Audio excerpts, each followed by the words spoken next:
I wake up in a child's bedroom, which is fitting because YouTubers do a lot of funny things with children. I proceed to get a call from my uncle Tommy, probably because Michael Jackson is at it again. Anyways, I get up and glance at the void mirror before taking a look at my new character. I open the bathroom door, but a light is on, which means it is occupied, so without a second look, I walk out, leaving the busy person to get up and close it. Very devious, I know. I walk towards my dad's room with the TV on in the background. From experience, not the best thing to walk into, but hopefully it will be fine. My dad isn't in his room, but the depressing news talks about a gas leak. 2 explosions ring out, and I'm still wondering where Michael Jackson is. Anyways, I go downstairs and see my dad's Samsung smartphone flashing on the table.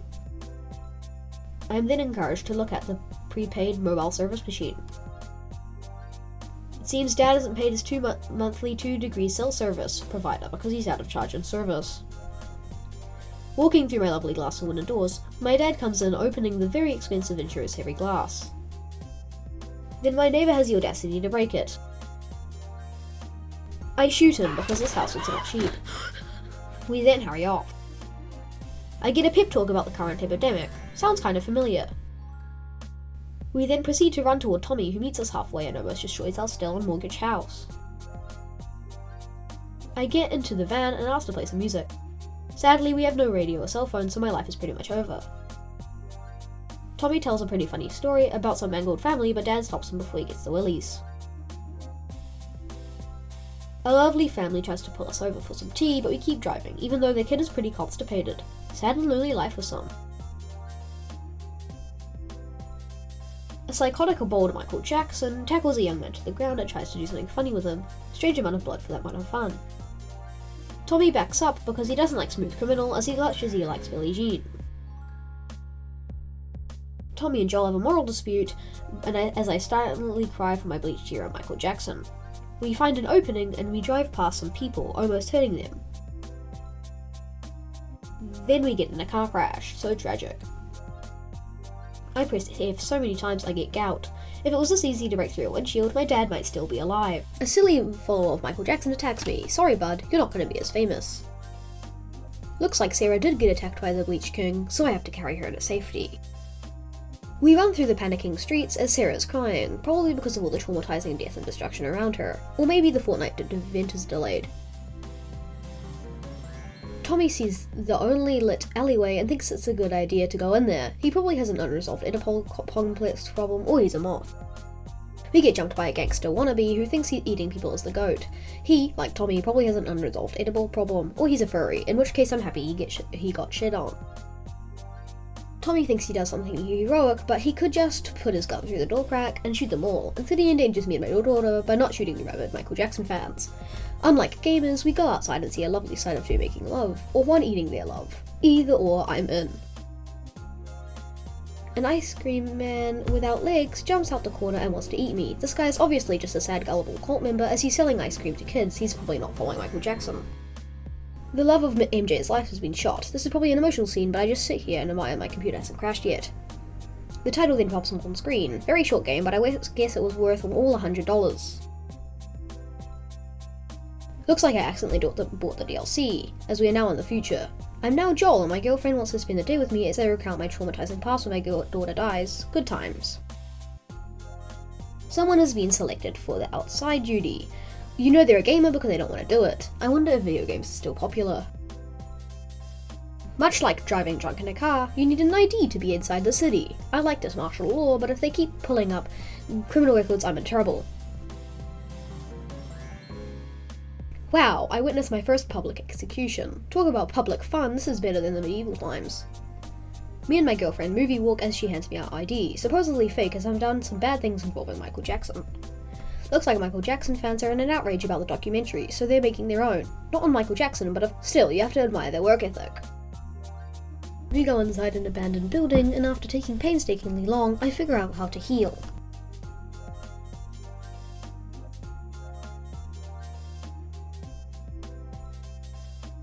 A man is sitting in a work chair, sleeping. Even in the apocalypse, you need to get that REM cycle. Outstanding work, A+. We drop into the sewers without light. I'm scared because ever since I watched Teenage Mutant Ninja Turtles live action, they have came to me in every dream and say they kill my daughter. We grab our gear and plan where to drop, then do some hardcore parkour. Finally, we are outside. I want to go back in, but my girlfriend wants to do something productive for once, so I agree, hoping to keep this relationship together by venting to her every need, much like real gamers and anime women. I find a polished and clean ladder sitting beside an extremely weathered car. Picking it up, I decide to drop it before picking it up again. I then place it. Smelling Joel's breath, I realise he isn't keeping sober, so I plan to submit him to Alcoholics Anonymous. He then states it's all relative, so I slap him across the face as hard as I can before he can stay in denial for any longer. We encounter spores, so I put on my gas mask I've used before in 1942, but don't mind that. It seems this guy is the one sticking up the place. I wonder why he's so porous. Maybe because he didn't have any money, or he just had an older sibling and wanted to end it all. This guy wanted a plot armor check. Sadly, he was just a side character.